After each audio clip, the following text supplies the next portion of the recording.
They did not have any currency auctions as of Monday, March 3rd. Now, what were the two critical things the central bank states to us through the year 24? Which, by the way, you're still in. End the use of the dollar and end the currency auctions. Last Thursday, Friday, they said the citizens' debit cards would no longer be able to access US dollar cash outside the country of Iraq. That's one way of exiting the dollar. They also said the currency auctions would end. When does their fiscal period end? When does the new budget period start? Boom, there you go. Rate is changing in March, folks. Iraq's Ministry of Oil has announced finalized oil export volumes for January, but has again not disclosed the value of oil exports for the month. Iraq has now published their oil production totals, but once again, the values have been omitted. Is this to hide the use of a new dinar valuation?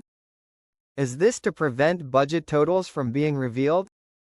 This veil of secrecy leads many to wild speculations, but only time will tell the reason for such obfuscation. Question: what's your take on no auctions in Iraq since last Wednesday? Mark Z: my take is we are crossing the finish line. Just like Al-Alaq said, no sanctions and transparency is what they needed in their white paper's monetary reforms to increase the purchasing power of the Iraqi dinar for all Iraqis, and return the rate to its former. Sudani is now passing out permits for mineral rights in Iraq. Pay attention. Iraq's wealth is immeasurable. You cannot measure it. It's like if someone says to you, count the stars. You cannot count the stars. You've got oil, gas, dates, produce, gold, silver, titanium, platinum. Precious metals is just one topic. 1310 has nothing to do with it. The IMF expects Iraq's non-oil economy to continue to grow by 3.5% in 2025. This is important. They rely too much on oil sales to fund their budget, and since they rely so much on the oil sales, this is one of the things contributing to the fact that the Iraqi dinar is so devalued. Because all it takes is one situation to happen in the oil market and it could tank the entire country like we saw in 2019 and 2020. The more non-oil revenue they could generate, the better.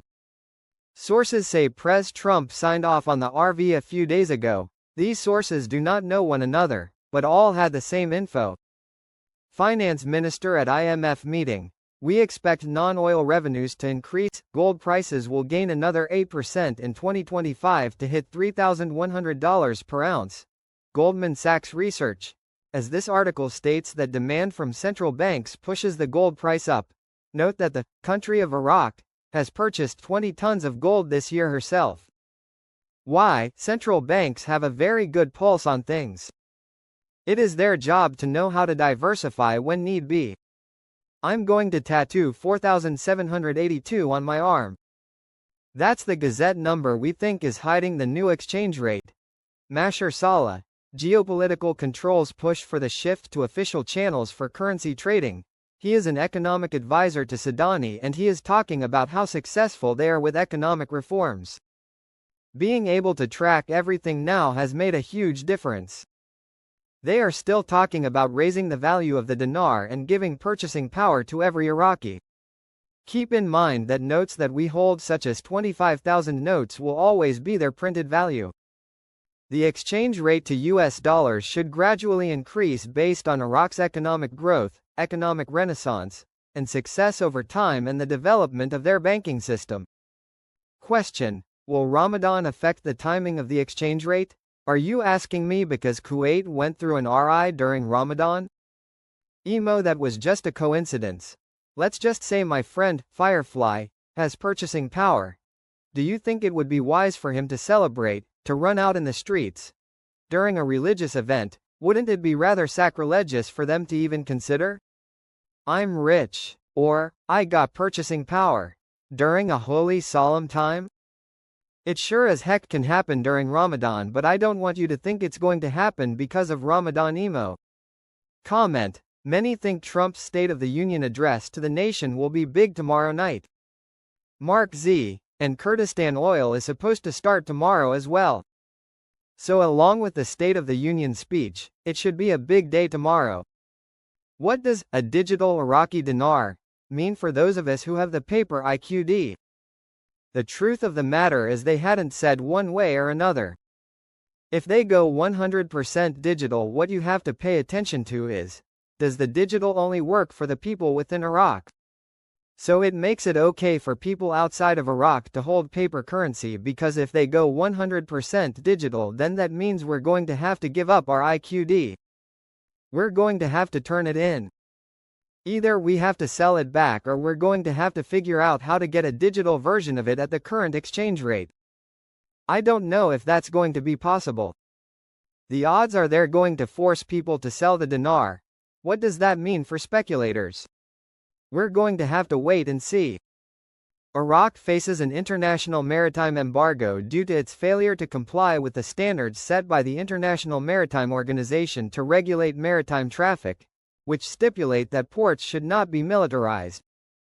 This has led to the imposition of strict restrictions on Iraqi ships, as ships flying the national flag are subject to immediate confiscation upon entering international waters, which has forced Iraq to register its ships under the Jordanian flag in exchange for paying sums of money, which reflects the weakness of Iraqi maritime sovereignty. Iraq's failure to comply with these standards is due to a number of factors, most notably the militarization of some ports and the failure to develop maritime infrastructure according to modern standards, in addition to the lack of technical updates required by the International Organization for Iraqi Ships. These challenges have placed Iraq outside the global maritime system, which has affected its ability to operate its ports and commercial ships freely.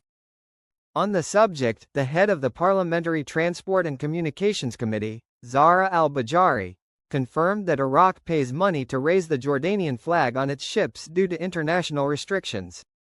Al-Bajari said in a statement to Al-Maluma agency, Iraq did not adhere to the international controls and standards set by the International Maritime Organization, IMO, to regulate maritime traffic, which led to the imposition of restrictions on its maritime activity, noting that international standards require that ports not be militarized, but Iraq still faces challenges in this regard.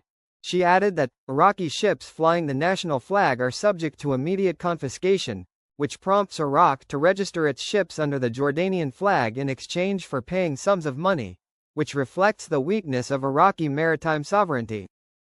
She pointed out that the certificates of Iraqi sailors issued by the Egyptian and Jordanian Maritime Academy are not internationally recognized, which constitutes an obstacle to the involvement of Iraqi cadres in the global maritime sector. Al-Bajari called on the Ministry of Transport to take the necessary measures to implement all the standards required by the International Maritime Organization, IMO, to ensure Iraq's